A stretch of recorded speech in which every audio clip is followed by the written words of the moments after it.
In this video, I want to explain to you briefly why narcissists hoover, or why reprobates hoover, why they seek a re-entrance in your life, why they want access to you again. Often they come back after they are the ones that left you. Why is that? It works like this. Anytime anyone dumps psychic violence on you, anytime anyone dumps negative energy on you, they establish a pattern in themselves of seeking relief. The more they do it, the more used to it they become. So when they decide to cut you off, they think they are better off without you. But here's the thing. They are now in an addiction of dumping negative energy, because they're not used to face things, not to deal with frustration. So after a while, they need a substitute victim.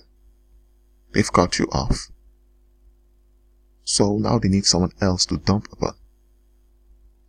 And often they find someone to dump upon. But let's say that the first individual they've dumped upon enforces justice spiritually. What happens now is that the dark cloud that has been formed around the victim, it turns onto the sender of the negative energy. So all those demons, all the contention will be removed from the victim and will land on the perpetrator and on those that enable the perpetrator.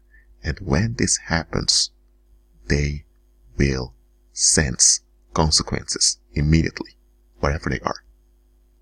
They will sense it. And when the consequences haunt them, they now want relief from the consequences. They want it to stop. Sooner or later, they'll find out it has to do with you. And they'll remember how wrong they did to you. They'll remember all of that very well. And when it comes to enablers, they know what they've enabled. They know what they allowed to happen to you. But they don't want to face it. They don't want to deal with it. They just want to be left alone. But there are repercussions on them. So now they want to make it up to you so that you will withhold repercussions from happening to them. So they are at ease. It can be that 10 years ago, someone took advantage of you, lied about you, gossiped about you, and a lot of folks turned on you. Now it's 10 years later. Some of them are married, some of them have kids now, or some of them are making a career, and now repercussions are haunting them.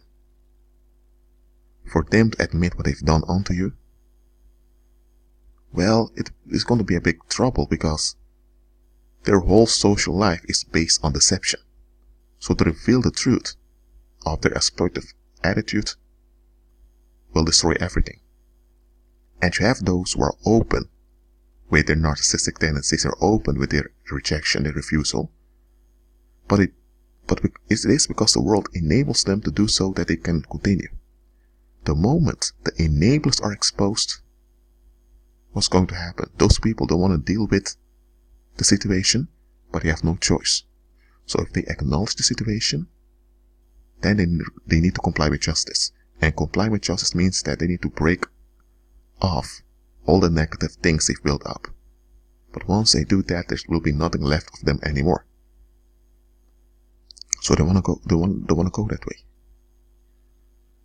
But if they don't comply with justice, the repercussions will continue. So their way out is to kind of bail themselves out by quote unquote doing the right thing towards you, just so that they are left alone. That's the only reason why they hoover.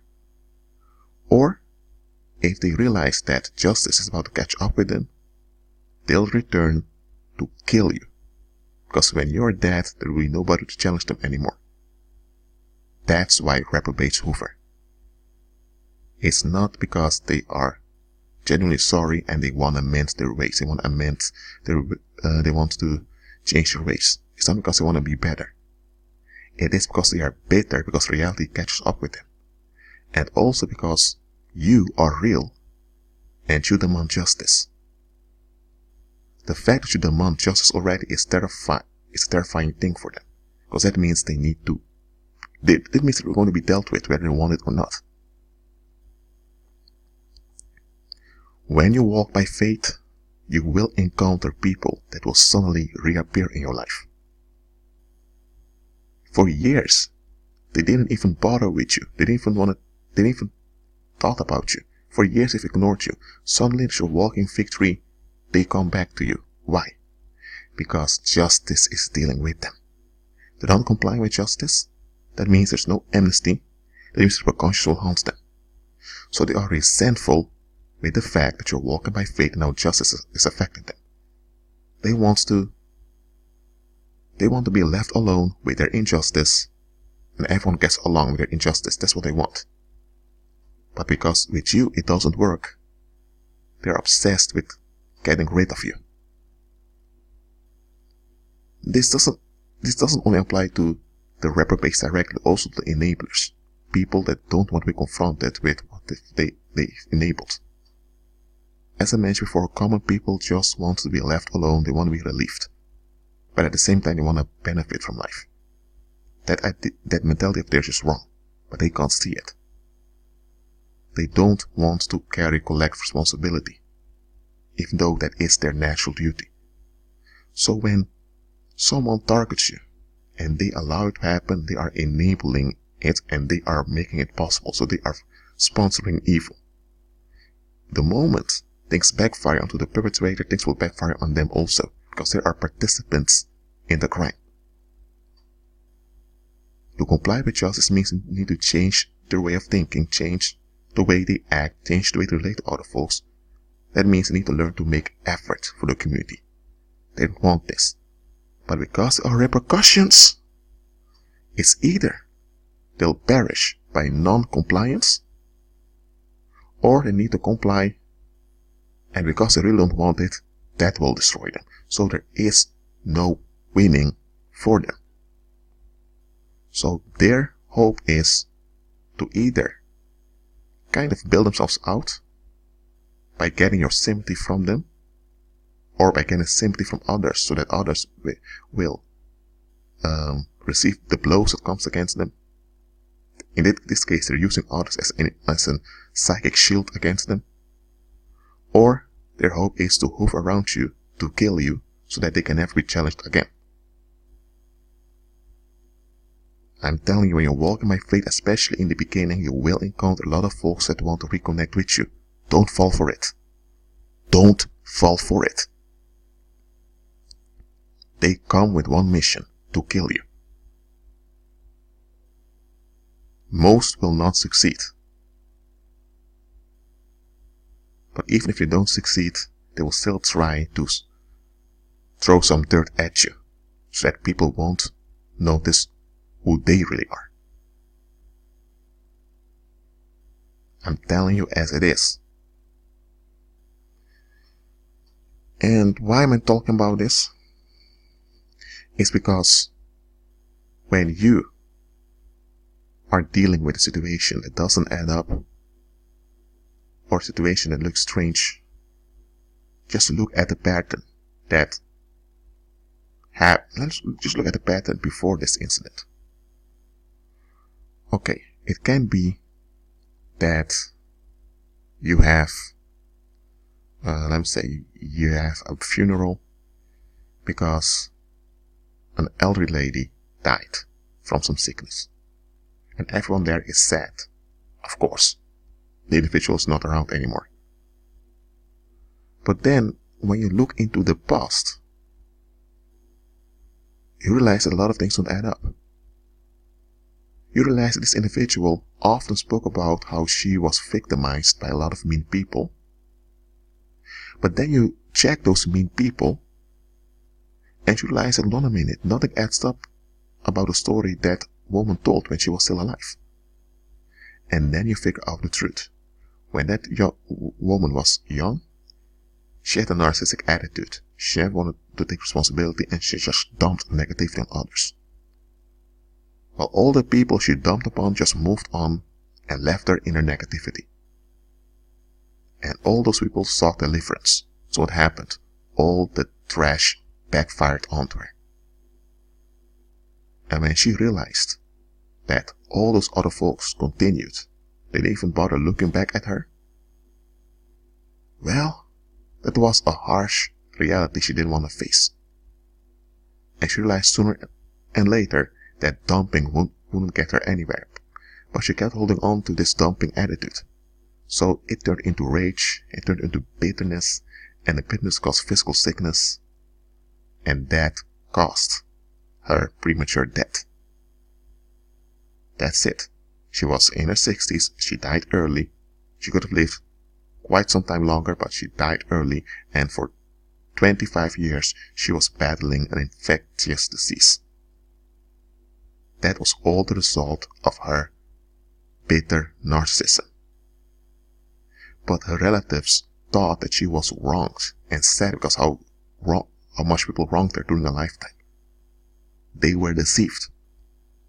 They didn't see things as they were because they didn't notice the pattern. There are folks out there that reap sicknesses, diseases. They've reaped a lot of stuff. Some even reaped physical death early on, though to things backfiring onto them. Yes, it happens. There are cities haunted by the collective crimes that were committed there.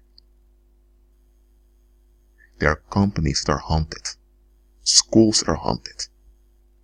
Many folks are haunted, not because they are the target of psychic rage, but because their narcissistic rage backfires onto them.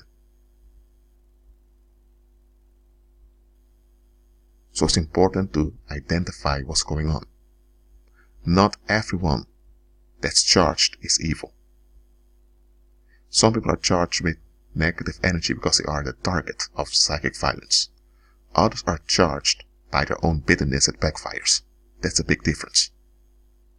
And those who are charged because things backfire onto them often play the victim. And they are often the ones receiving sympathy. And those that grant them sympathy become their psychic shield because they have no cover. So other people become their cover. So when things backfire, all those other people who sympathize with them will participate in that misery also.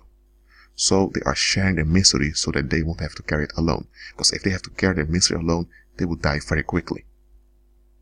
That's how many of those reprobates extend their lifespan.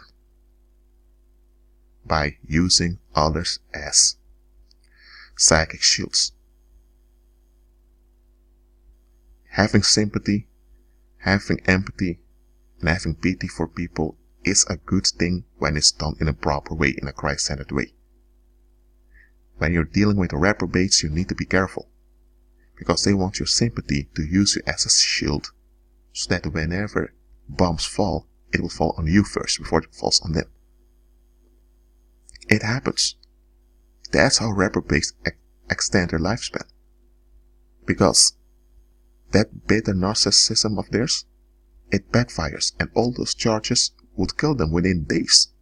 But because they have a social network of people that sympathize and empathize with them, they are feeding off of those people.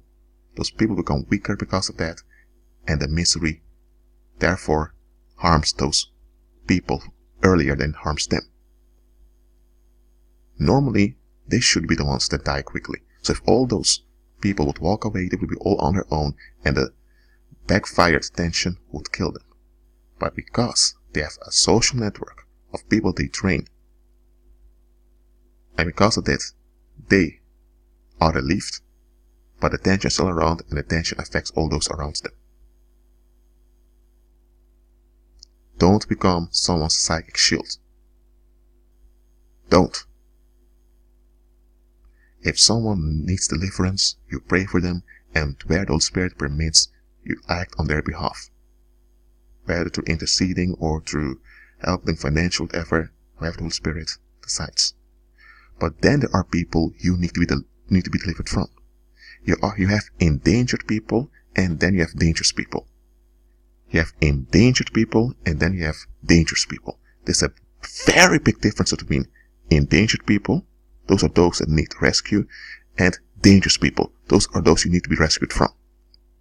The Holy Spirit will never lead you to help someone that's dangerous. If someone was not dangerous yet, and the Holy Spirit sends you to minister unto them, the moment they become dangerous, the Holy Spirit himself will cut ties. The Holy Spirit will take his responsibility for ending the situation. Some people become dangerous over time, therefore the Holy Spirit removes them prior to them becoming dangerous. And it's later that you will see why the Holy Spirit removed them.